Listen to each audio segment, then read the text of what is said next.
Part of our obsession with handheld is the simplicity it brings, how easy it is to just get into a gaming session without having any sort of obstacles in our way.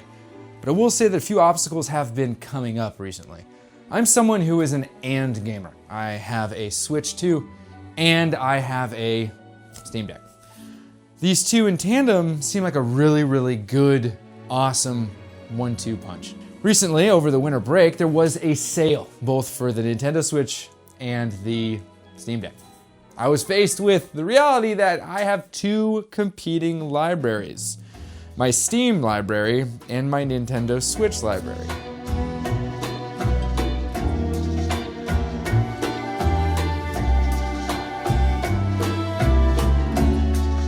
You see, Steam is a buy once, cry once type of system.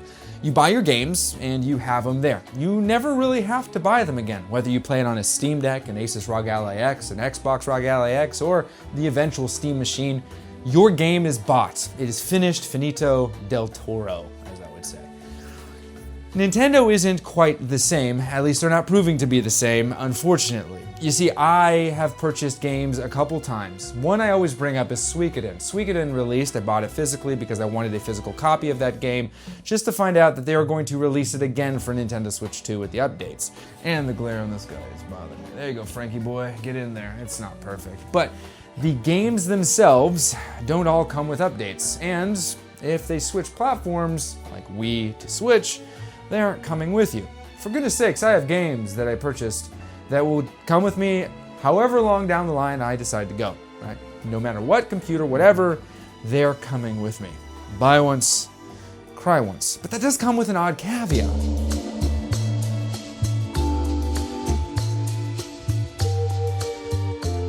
Now you see, I'm 37 years old. That's a recent development. Thank you for the happy birthdays. But games that I want to play in 20 years from now, that just hits a little different. I know there's gonna be people in here that are like, I'm in my mid-50s and I love to be able to play the games I played when I was in my 30s.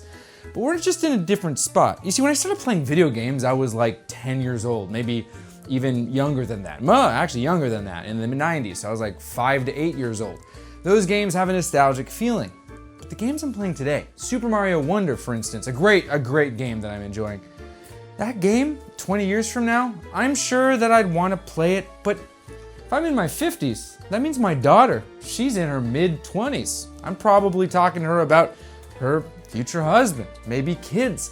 This is just a sobering reality. There are other things in life that are probably happening, and this idea of a library lasting forever, as nice as it sounds, realistically, as a 37-year-old today, 57 years old, 60 years old, I don't know if I'm going to be cursing the clouds like I would today. Yes, today, I curse the clouds that I can't play Twilight Princess on my Nintendo Switch 2. Maybe we will get it eventually, but I do. I curse the clouds for it. I say, curse you, clouds. It's very unenthusiastic. And Steam is like, hey, guess what? You want to play Star Wars Galactic Battlegrounds, a game you played back when you were a kid? Today, go right at it. Costs like $4. Shadows of the Empire remaster. You don't want to emulate it? You want to play a real version of it? Be my guest. Play it. And it feels good. But it feels good at almost 40 years old. I don't know if I need that feeling when I'm 60. So this buy once, cry once, as I think about it, I just don't know how big of a deal it will be 20 years down the line.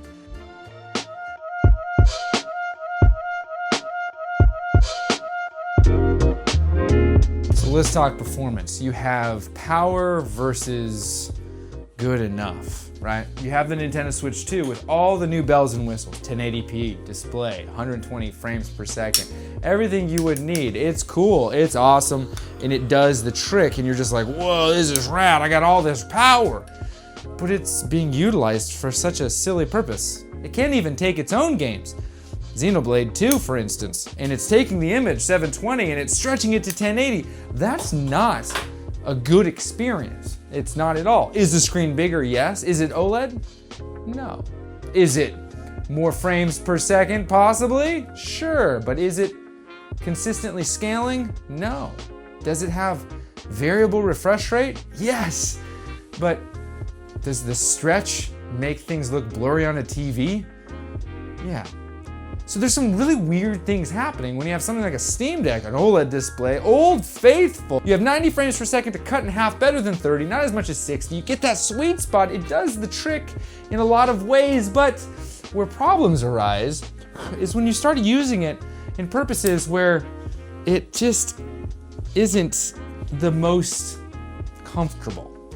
And that's when you start to have issues. Cyberpunk, having a Steam Deck version, but still runs a little bit more stable, if not way more stable, on the Switch 2. Same thing happening with other titles. The smoothness of Final Fantasy VII Remake is impressive on the Nintendo Switch 2. Hogwarts Legacy, Outlaws, Star Wars Outlaws, these are all games that you do have the ability to play on a Steam Deck.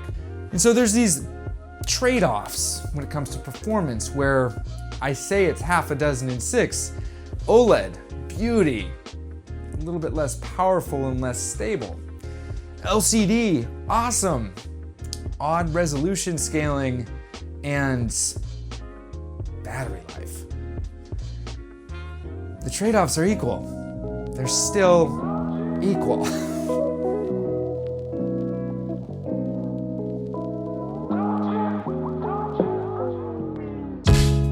Let's get into the catalog. You have anything and everything in between with your gaming catalog with the Steam Deck. You have PC games, you have regular games, you have quite a plethora of games, which is why I got the Steam Deck. I'm like, finally, PC gaming. There is a huge, huge elephant in the room. Zelda, Mario, Metroid, Donkey Kong. These are very specifics and a game catalog that is only, if done legally, available on Nintendo. And so that, I guess, gives it a point. So far 1-0. There's some points, exclusives, but some would argue some PC games, they don't run on the Switch. So they might say, Steam. So maybe it loses a point. Or maybe Steam also gains a point. 1-1, the game catalogs. You think one would win. They don't. Not yet.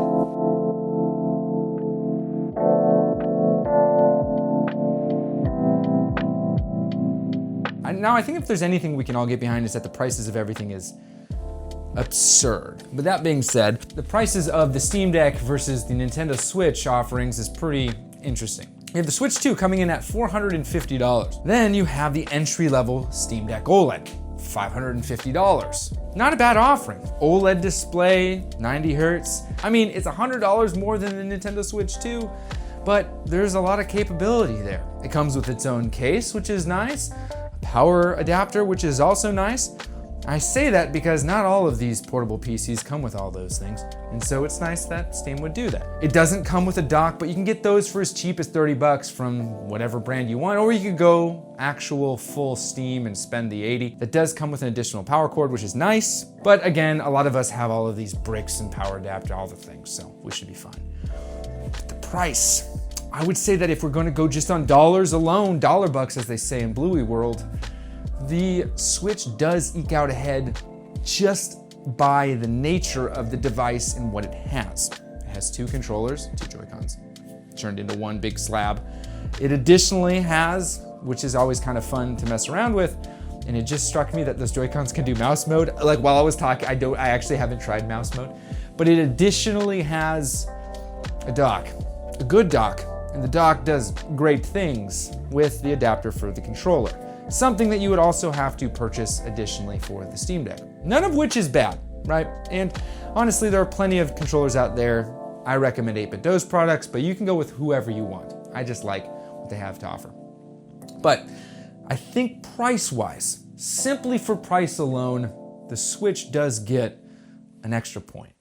So we're sitting at 2-1. I don't even think that point matters that much. It's like a whose line is it anyway point. Now here's a big one. Friends. Do you have any? It's sad but true. Where do your friends play? Before this mattered, it kind of did. Do they play on PC? Do they play on console? Crossplay is everywhere, and I can play Fortnite with my friends who play on an Asus ROG Ally X while I play on my Nintendo Switch 2. Another buddy plays on his PC, and I have another friend on a PlayStation. We all can play. Now, Steam Deck gets omitted from that, so that was a bad example, yet I'm gonna leave it in there because it came out of my mouth. This type of where do your friends play and the game chat feature. This is something that Switch 2 heavily marketed. So much so, and this is the part that a lot of people found to be controversial. Let's take that off. That's embarrassing that that was on there. A little extender for my totally average sized thumbstick. This little chat button, this thing, yes, it was advertised. It's a part of the controller. This is something that was a main feature of the Nintendo Switch 2. Guess what? You could talk with your friends. And I'll tell you what, it's a great feature. I've used it once, the night it came out. I had this little camera I purchased, this little itty bitty terrible camera. It was very charming. Do I think that the whole experience as it stands was worth all of the money I spent to get this going with that controller and everything? For me, yes, it was worth it. For everyone else, heck no. It's ridiculous to buy a terrible camera to moderately play a game with your friends and it be kind of buggy. Don't do it. It is not worth it. I laughed hard, and it was an amazing moment. It reminded me of playing in a living room with my buddies. It was cool, but by no means does it give Nintendo an extra advantage over a Steam Deck.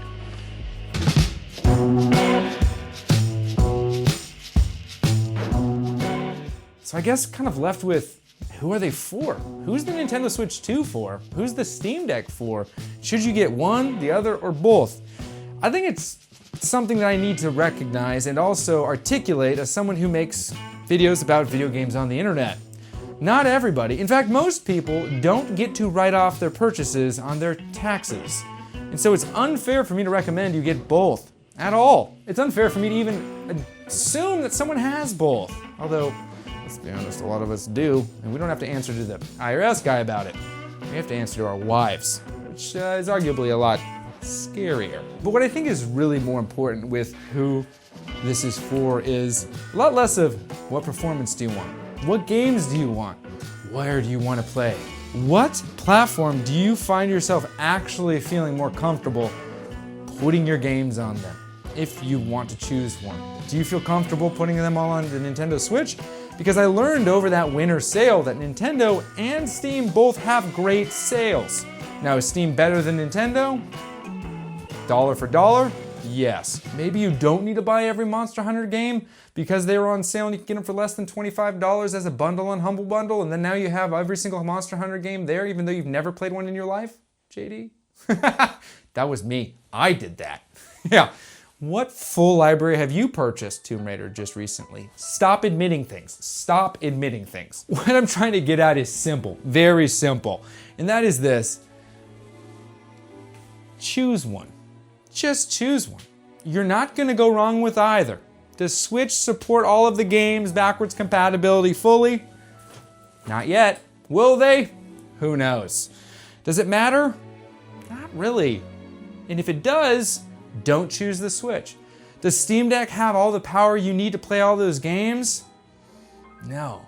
Does playable mean it's playable? Absolutely not. Does verified mean it's gonna be a somewhat pleasurable gaming experience? Nope.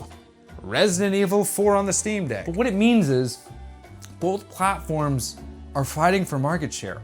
Both of them want people to use their products. So both of them, I believe, can be trusted to deliver a good gaming experience. The Nintendo Switch 2 is new.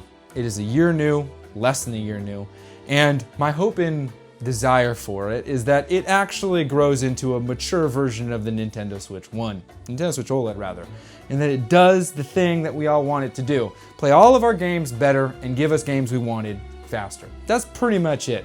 I'm very encouraged by things like Star Wars Outlaws, Cyberpunk 2077, which I've only seen reviews for, as well as games like Street Fighter 6 and the new release of Final Fantasy VII Remake. These are things that show me that the platform is going to be able to do good things, so I'm more trusting to use that platform or invest money in the platform, libraries, and do it that way.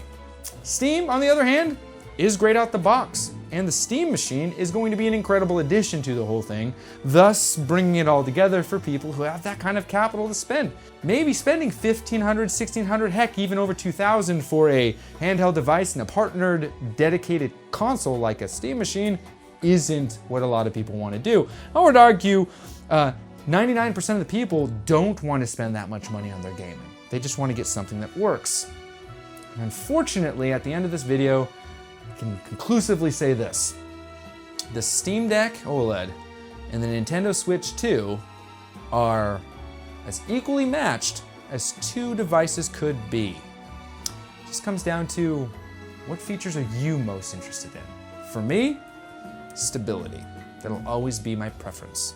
And so, take that for what it is. All right, guys, have a good one. I hope this meant something to you. It meant something to me. And as always, play more and be kind.